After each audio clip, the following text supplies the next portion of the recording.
Good morning and welcome to The Point. It is Wednesday, September 8th. 2021. Thank you to those of you joining us on the GBN Grenada Broadcasting Network's Facebook page, the YouTube channel, the website, GBN TV, Classic 105, Hot 98, Party Grenada and Go To Fed Facebook pages. No sticking this morning because we have shortened program this morning because of the broadcast of the CPL game. So we're going to get straight into the discussion with Minister of Health, Nickolas Steele. Thank you very much, sir, for joining us. Happy that you can take some time to speak with us this morning. Appreciate it. Good morning, Blossom, and good morning to all of your viewers and listeners out there. Always a pleasure to be with you. Wish it was under better circumstances, but this is what it is. I wish as well. So just a quick update before we get into specific information. Right now we are up to 1,400, I believe it was. Correct. We've had one death overnight. I am waiting on hospital report with respect to the status of all of those who are admitted in hospital as to who's in ICU, who's recovering, who's getting worse. I haven't received that report as yet, but we will share that information with the public as soon as we have it. Is there, how should I put it, light at the end of the tunnel? I like to look at the positive side. So yesterday we had 140 new cases. The day before it was 281. So with less cases reported yesterday, does that mean we are starting to see some, not relief, but some better news coming out of it? Someday it's always light at the end of the tunnel. Always. We will get through this as a people.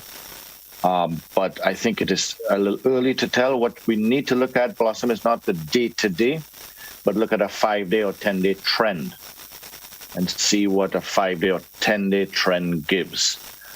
It's a little too reactive to see yesterday to today because tomorrow may be higher figures. It all depends on which communities we go into and the testing or who comes to be tested. That makes the difference between those figures on a daily basis. Speaking of communities, with the establishment of the testing mobilization sites, mobile sites, have we seen, I've seen footage of people coming out in droves to get tested. And is this what you expected, anticipated, or is it even more than you expected? It is slightly more than we expected because while we are going location to location and we have testing going on at most, if not all, of the health centers, people are coming from far and wide to any of the larger pop-up centers. So that is creating a bit of an issue. We are going to make some changes over the next day or so to have more of those respiratory clinics, as we refer to them, which would be allowing individuals to come closer in their parish or in their health center to receive vaccination testing as well as consultation specific to COVID-19. Speaking of the testing sites, I noted with concern how the gatherings were taking place. Have you been able to fix that to ensure social distancing takes place and the testing site does not become a super spreader site? Yes, yesterday it went well. With that, Saturday, I honestly, Blossom, I never expected that people who had concern of being positive would not respect the social distancing or so. These were individuals who were coming because they were concerned of somebody in their house or workplace or so may have infected them. But then I really couldn't ask the police or our health personnel to do more in terms of putting themselves at risk to go into a crowd to try and marshal a crowd. So I really have to thank the Royal Grenada Police Force for their efforts and their ability to maintain as best as possible some semblance of order in the crowd. And also I want to recognize the many citizens who did come out, but who, when they saw the 15 or 20 persons not respecting social distance, they stayed away and said, I'm not going there until everything gets organized. So some people do get it, and regrettably, there are some of us who still don't. And we will work with each other to make sure that we all get on board. As the situation unfolds in Grenada, we still have people who are doubters. And I've heard comments that the numbers are inflated, be it the deaths and or the positive numbers that we've been seeing daily. How would you respond to that? What can you say to assure members of the public that indeed this is the situation and the numbers are not fake news, as the saying goes? Certain battles we must take, and the other battles that we leave for tomorrow or the day after or so. Right now, as Minister of Health, I have to look at all of them, and the Ministry of Health has to look at all of them. We need everybody on board. We are here as Ministry of Health and parliamentary representatives for all, including those who put us in this trouble or so, and those who are still non-compliant or the non-believers. We need the community to help us, because sometimes it is not the message that is not being accepted, but the messenger. And therefore we need the community to work with us and to get everybody on board. In terms of the vaccines, with the addition of the Pfizer vaccine to the regimen, I'm seeing a lot of lines or more people turning up to get vaccinated. Do you have a breakdown as to how many people so far have gotten Pfizer, as well as... No, I'll ask the next question after you give me the breakdown. I would say between 80 and 90% of the persons coming forward now are for Pfizer. Yeah. Okay. The next question I wanted to ask, in terms of mixing vaccines. Early in the game, it was advised that we shouldn't. But I've had people who say they've gotten the full shot of AstraZeneca before we got Pfizer. But now that we got Pfizer, that's the one they're interested in. What can be done there? Do I have to start over with Pfizer in terms of getting first and second? Can I mix it? Should I stick to AstraZeneca? What can happen there? We really don't. It's not advised. It's not going to be harmful, but it doesn't necessarily give you the best results. We need people to stop doing their own home research and just believe in the health practitioners and the scientists involved. There is method being followed in terms of one dose and a second dose of a specific vaccine, whether that is AstraZeneca or that is Pfizer. There are some individuals who are opting to do a mix. We are happy that individuals are coming forward to be vaccinated. And we're not going to deny or tell somebody. We will strongly advise individuals on what is the right course to take. But at the end of the day, the same way we strongly advise individuals to take the vaccine, and many individuals still choose not to, when we strongly advise an individual not to mix the vaccines, some individuals are choosing to. Have we seen more people turning out to get vaccinated, or is it the same, let's say, 20 numbers that we've been getting daily? Is it the same, or has that number increased? We are seeing more. Not as much as we should be, not as much as I would like to or you would like to see. But yes, we are seeing more people coming out. I do hope that does significantly increase before it's too late for many. But yes, we are seeing, and we have readily available for the public at large. And would you say that increase is because of the addition of Pfizer or because of the current outbreak? I think it's both. We have to be honest with each other. It's both. All right. There were some other things that I wanted to ask about the vaccine. Some parents were wondering what makes Pfizer safer for their 12 to 18-year-olds compared to the AstraZeneca. Why is it that Pfizer is okay for the kids? Because the research and tests have been done and approved by independent authorities for that. Whereas the research and tests are still being done with the AstraZeneca, but not yet approved. It doesn't mean that it's not healthy, that it's not suitable for. It's just that the period of evaluation has not been completed for AstraZeneca, whereas it has been completed for Pfizer. In terms of the way that the ministry is going to equip our medical facilities to handle cases, I want to specifically look at Princess Alice and Carriacou, not just Princess Royal, but Carriacou, and the accommodations being made there to accommodate COVID patients. Just this morning, I understand Carriacou is up to 19 positive cases identified so far. And how are we housing them, treating them? Where are we doing so, as well as the accommodations being made at Princess Alice? But both those locations are being treated differently because both those locations are different. So Princess Alice, what we have done is we have, if you're familiar with Princess Alice, there's a male and a female section with the administrative and casualty A&E in the middle. So on one side, we have turned that side into COVID, to treat COVID patients. And the other side we have crunched in male and female together there.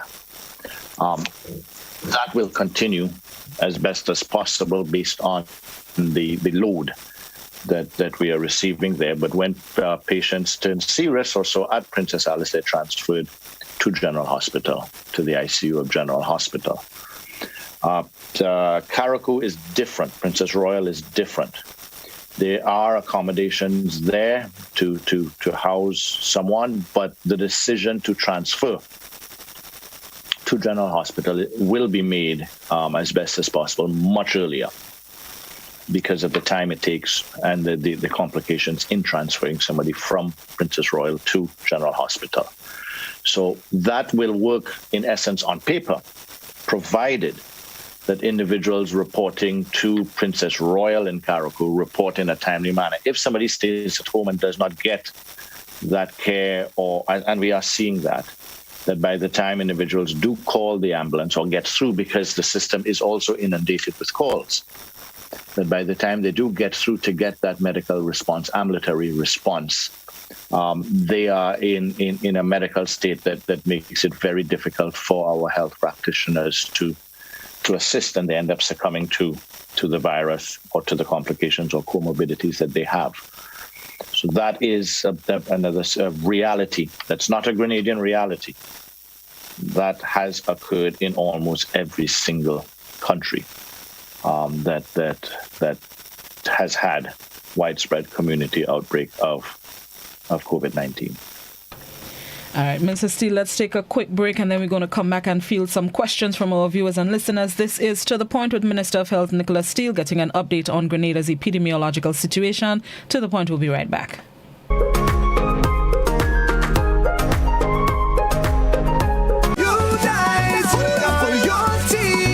The Hero CPL T20 is back. Catch all the smashing action from St. Kitts and Nevis, August 26 to September 15 on GBN.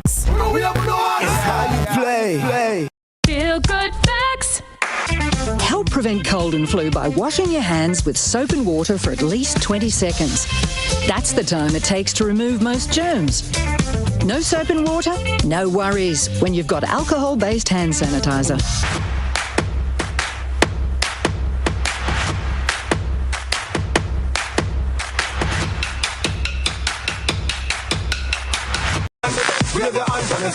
As GBN brings you coverage of this year's Hero CPL, there will be some adjustments to our programming lineup. On match days, transitions will be aired from 5:25 p.m. and GBN TV News will be aired from 6 p.m. and repeated following the CPL game. GBN, with you anywhere and everywhere with sports coverage. You're not here to give it all than what you're here for. So get up. There's no better way to start your day than with me on Good Morning Grenada. Covering everything you need to start your mornings off right. 6:35 a.m. on weekdays on all GBN platforms. Good Morning Grenada, adding a little blossom to your mornings. We represent 4/7 trade.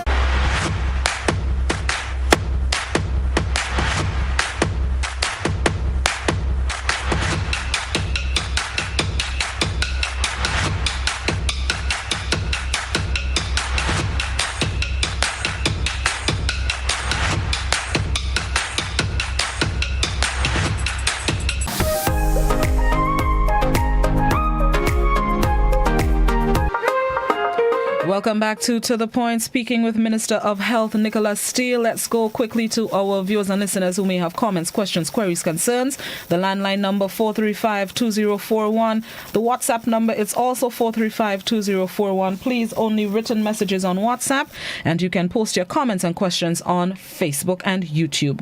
Good morning, caller. Good morning, Blossom, to you and Minister Steele. Morning. Go right Minister ahead. Steele, I must say I'm appalled by the fact that as to the state of our medical situation in this country, on the grounds that we have a medical school that turns out thousands of doctors every year. And from where I'm sitting, it doesn't seem that there is any good relationship between your ministry, the government, and St. George's University. Why should be our medical situation be so appalling when we have a medical school in Grenada? Have a good day. Thank you, caller. Caller and Blossom, and to the listeners out there, the main thing that I picked up from that is what the caller said, from where he's sitting. Because SGU themselves has said how strong the relationship is. And we have consistently, and SGU is in as recently as 3 days, did press release on the cooperation that of us working together. And the presence of SGU has made a significant difference. But the caller needs to realize from where they're sitting that every single country has been inundated. It's not about SGU that will make the difference. This virus is inundating all health systems once it gets its way in the community. The issue is that we tried as best as possible to prevent it from getting into the community. But once it's in the community, it's like gravity. It does the same thing in every country. Facebook question. The announcement of an ethics committee has caused outrage in the society because our constitution guaranteed every man, woman and child the right to health care. Did government consider that this would be a violation of the constitution? No, Blossom, I don't think individual understanding what I was saying, that in almost every single constitution or every single country, that is guaranteed. But when you get to a point, God forbid, which I truly hope we don't get there, but I'm being honest with people, if we get to a point where there are 50 people waiting for one bed, somebody has to make a decision. It's not going to be me. It's not going to be me.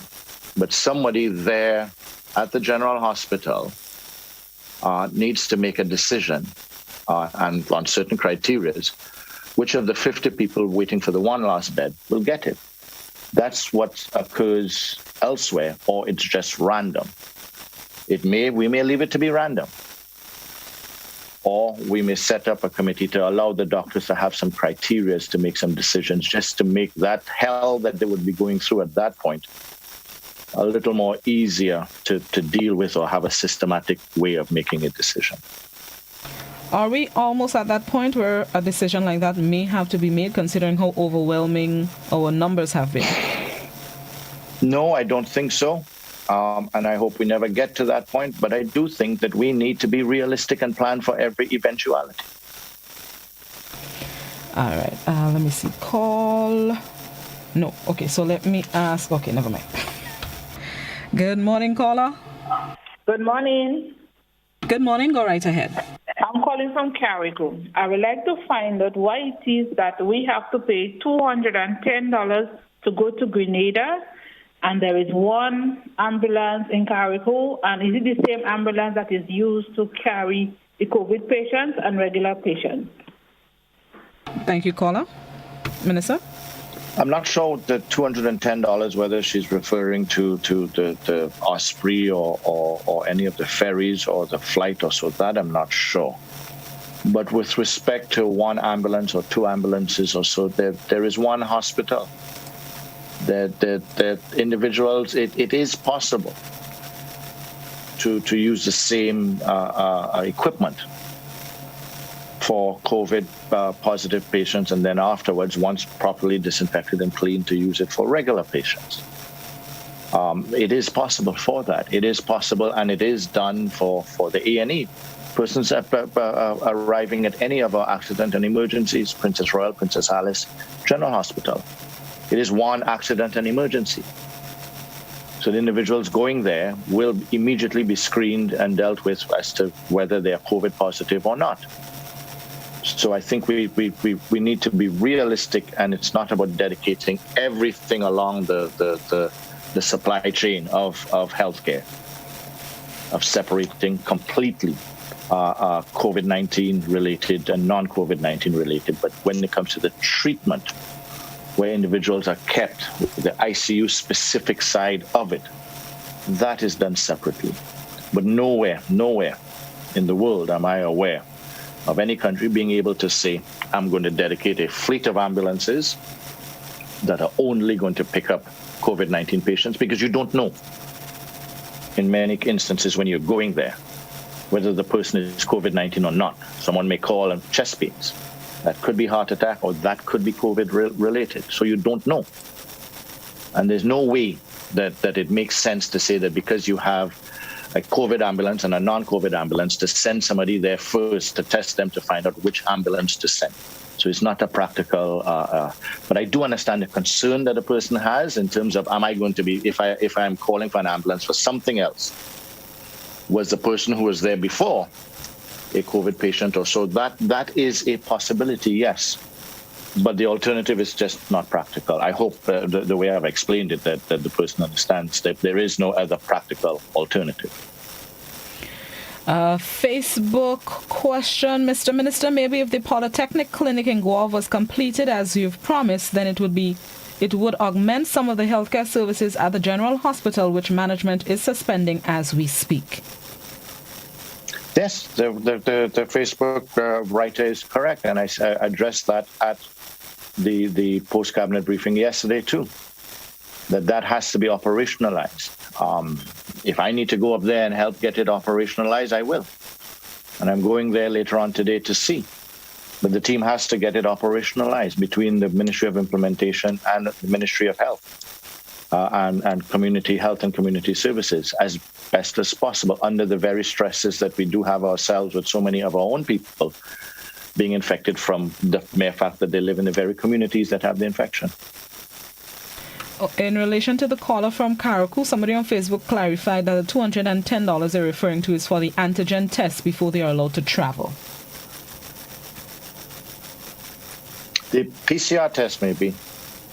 Or maybe the PCR I'm not test. aware of we don't charge for an antigen test. So if there's another service provider there in Karakou, a private lab or so, but the PCR test is what government does at its various facilities, and that there is a charge like there would be for other tests and so. But in an emergency situation, no one should be delayed in terms of having to pay for the test.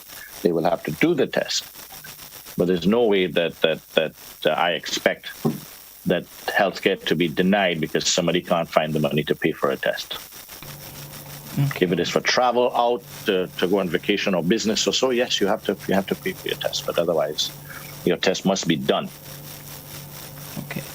I also wanted to speak about concerns I've heard from members of the public in relation to the delay in getting tested and the delay in calls being answered on the hotline. Has that matter been addressed? How soon will you get it addressed? What's needed to get it addressed? Because it's a concern for people having to leave home, travel on buses to get tested, or call in the hotline and not getting answered. It's being addressed. I was on the phone this morning with Flo, who is working with us on that. And they are adding the various extensions, and we made changes to the recordings. And so I did announce that I expected it to be up and running yesterday. There were some glitches, and as soon as I get off this interview, I will be back on the phone to make sure that we get that up and running. It's essential that be running and that be able to adjust to the exponential increases that we've been seeing. So adding a significant number of doctors onto it to take calls, as well as the volunteer citizens to take the other calls. So when somebody has serious conditions, they are immediately referred to a doctor so that a decision can be made for ambulance or not. And if somebody is just calling to report exposure or minor symptoms, that they deal with the other volunteers who can assist. Two people on Facebook are clarifying that $210 is for the rapid test, so maybe it's something we can look into. I will have to investigate. I'm not aware of 200, yes, as to what rapid test is being charged there. I will investigate and get back through you, Blossom, as to what the people of Karakou are paying or who they're paying $210 to for a rapid test. Okay, good. No problem. Good morning, caller.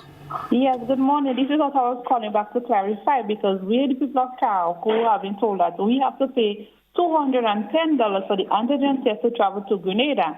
And if we don't do the test before 2 days, we are not allowed on the boat. So that is what I want to clarify with Mr. Steele.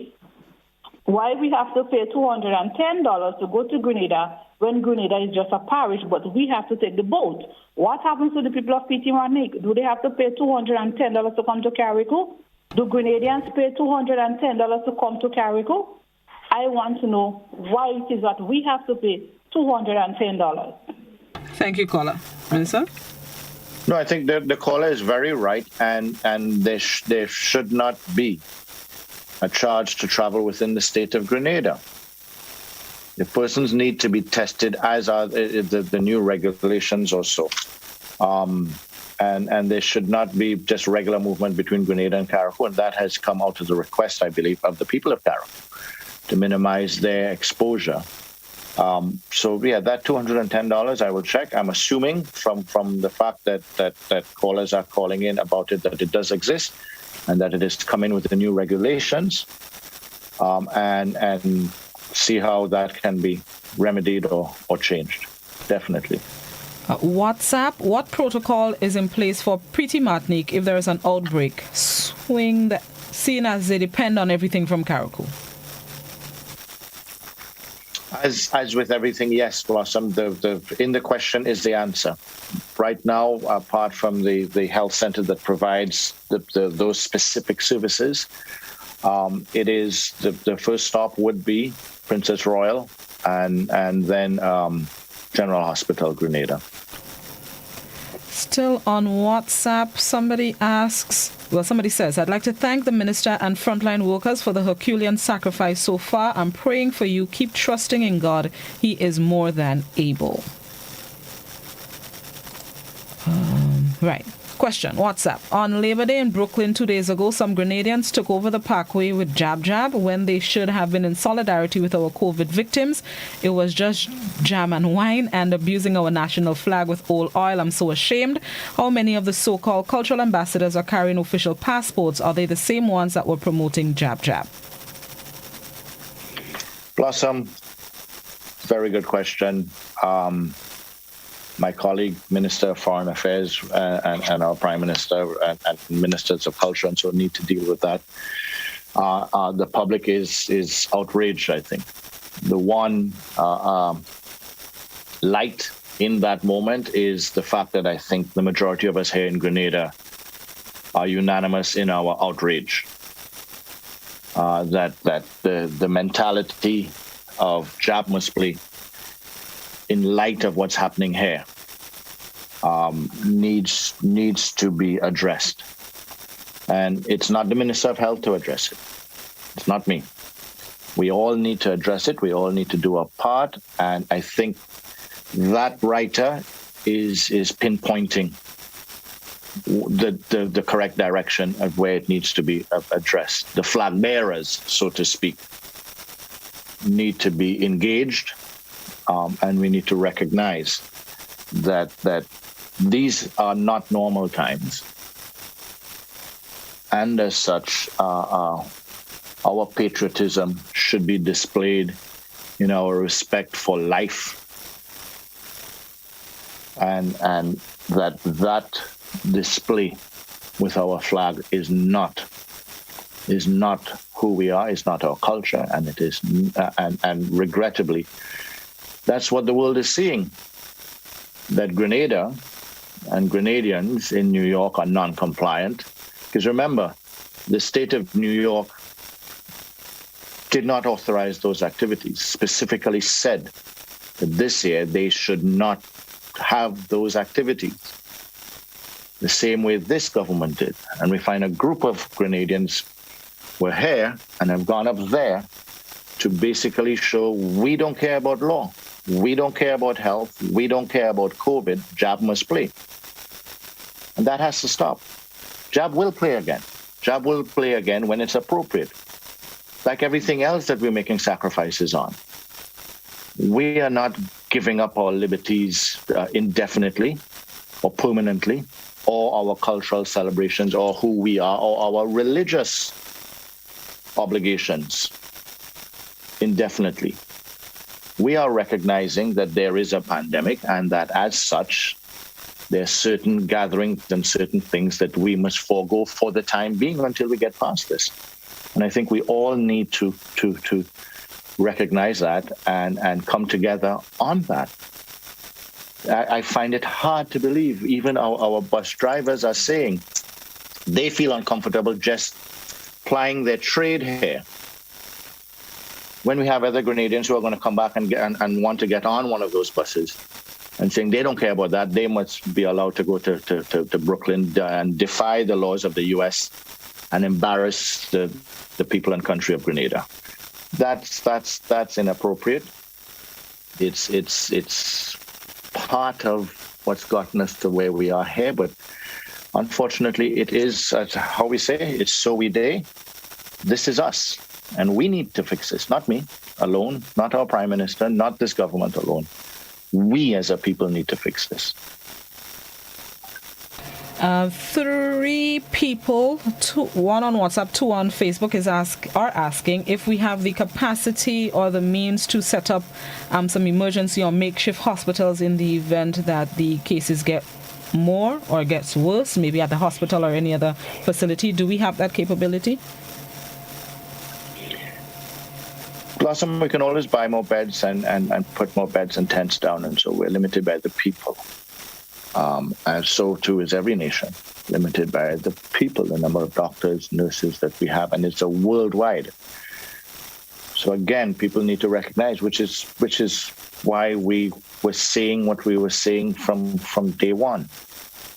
In June and in July, while we were saying the same things, it is the same reality. There is not the ability to just simply go grab doctors, train doctors, buy doctors, rent doctors from anywhere in the world, because this is a global pandemic. Cuba has been able to spare some, and we have been most grateful. But we need to be aware that Cuba is going through its own trials and tribulations too with respect to this pandemic. India has been able to spare some, Philippines have been able to spare some, and we will get these individuals here, but we are still limited by that, and it will not, if we don't curb our behaviors internally, it will not be enough. There is no amount of boosting of the healthcare that can cater for the type of mass outbreak that we had and the results of it, which is where we are right now.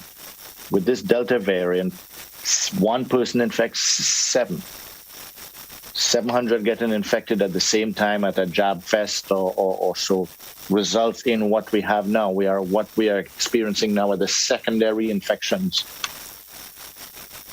It's going to take 2 weeks before we begin to see the effects of any actions we take.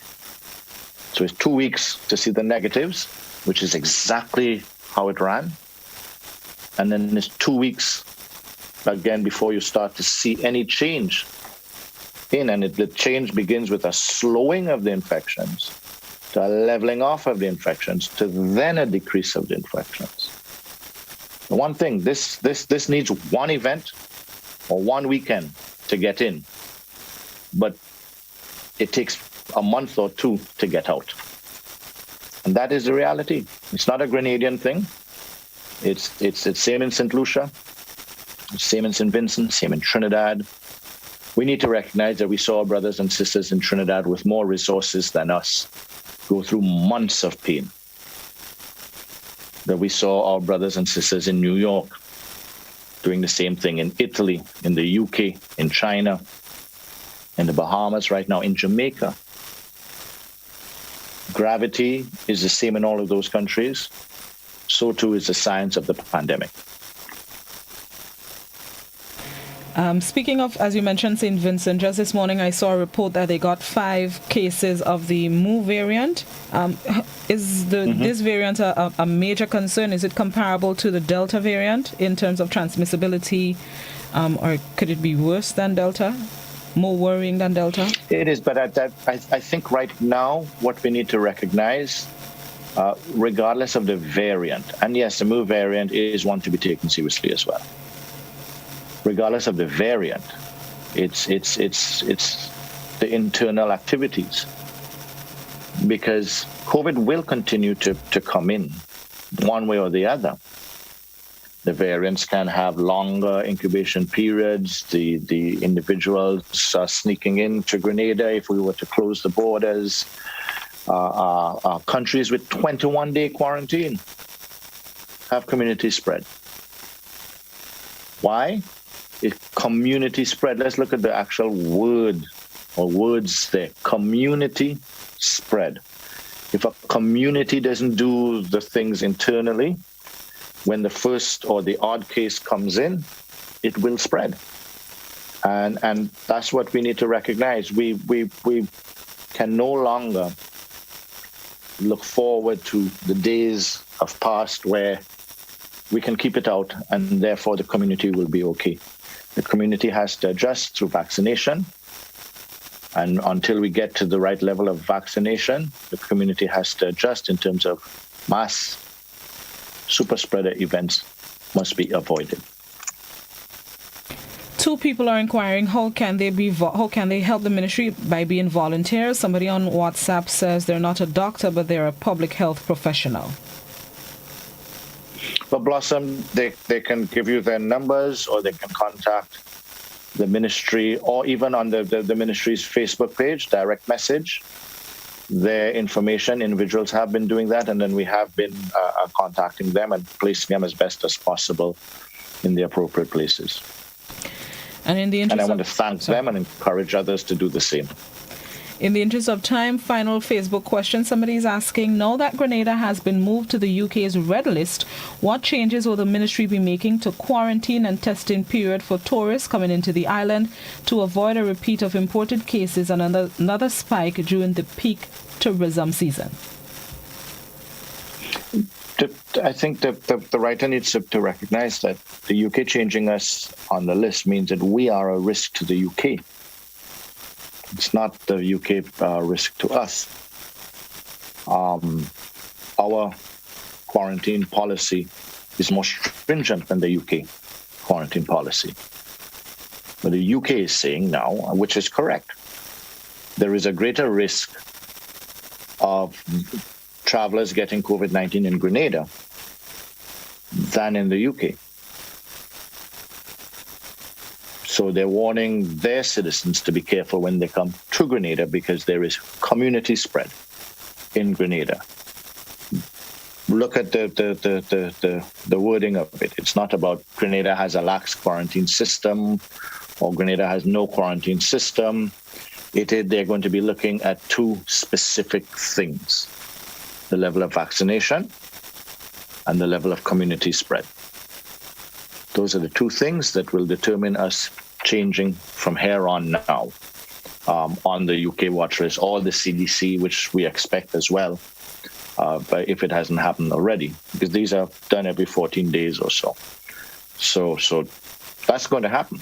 That's because we have community spread. That has nothing to do with our quarantine.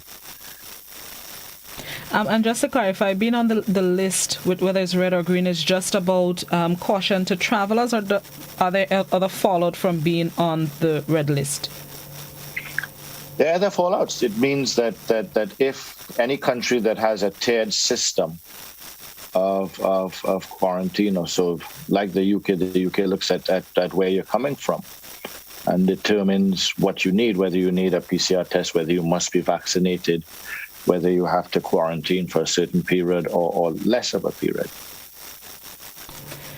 And final thoughts, Minister, as we close the program this morning? Just that as always, I want to thank the doctors and nurses. Up to last night at the hospital, they were doing what was necessary to look after our citizens who have succumbed to the disease, as well as those who need regular, normal health care. They're providing human service, and they need to be kept in your thoughts and prayers. Some of them, by virtue of infections in the community, have also succumbed to the virus and are, as such, home in isolation. And to the members of the public who have been stepping forward and volunteering, and those who have been almost from day one following the rules, really want to thank them and recognize the level of sacrifice that they have been making to try and get this right, and level of disappointment that they must feel that at this point, after 15 months, we are where we are. But also, I think I need to recognize those who may have faltered up to recent times, but are now fully on board and doing as much as they can to make a positive difference. We are all human. We're all human. And I think what I recognize and appreciate most is when any of us, myself included, try to correct some of the mistakes we've made in the past. So I really want to recognize and appreciate that. And I thank you, Blossom, for this opportunity for being on the program. Appreciate it, Minister. What are we expecting from today? Maybe pending test results that we're waiting for today? Always, that I would like to see as little death as possible. Unfortunately, in most instances, if we are to receive death results today, those individuals' fate has already been decided. The good Lord that knows what he is doing or why he is doing whatever it is he is doing. Our doctors and nurses will do as best as possible to intervene, delay, or to prevent. But in many instances, we are seeing that by the time they get to people, it is too late. Or by the time people come to them, it is too late. We need to prevent as much of that as possible. We need to get to a position where we were before August, before Carnival, which allows us to maintain a stable system. We have to get accustomed to the fact that we will always have COVID-19 in our midst now. Once this community spread, we change from being able to say we don't have that here, as we say, to being able to, as best, say that we haven't reported a case for a while. And people need to recognize that that is the reality from here on. There will never be the days of we don't have that here. There will be, if we do things right, get vaccinated and get on top of this, days of we haven't reported a case in a while. But may God continue to bless us all and comfort those who have lost loved ones, comfort those who are going through the trauma now of having positive cases or being positive. And may he get us through this as quickly as possible with as little damage and loss of life as possible. Thank you very much, Minister. I was going to say enjoy the rest of your day, but considering the times that we're having with COVID, as best as you can manage, enjoy the rest of your Wednesday. As best as possible. Have a good one. To us all. To you too, Blossom. Thank you. Thank you. Minister of Health Nickolas Steele, our guest this morning, giving us the latest update on COVID-19. We thank him very much for taking some time off. Grenada is currently at what? Just had it in front of me. Just over 1,400 cases recorded from March 2020 to now. We currently have just over 1,300 active cases, with only 8 of them being imported cases and the rest being local cases. Please continue to stay safe and be cautious and careful. As the minister said this morning, there are still people that the contact tracing team are yet to contact as the efforts continue. So you don't know who's mingling among us. We don't know who's walking, who's holding the door open for you in the supermarket or in the pharmacy. So you just never know. You just have to be careful. And as a local saying goes, mind your own business. Wear your masks, wash your hands using soap and waters. If they're not readily available, hand sanitizers will do the trick. Just please stay safe. Enjoy the rest of your Wednesday. Up next is the CPL game for this morning. Enjoy it. Be safe. I'll be back tomorrow morning, God willing. Have a good one.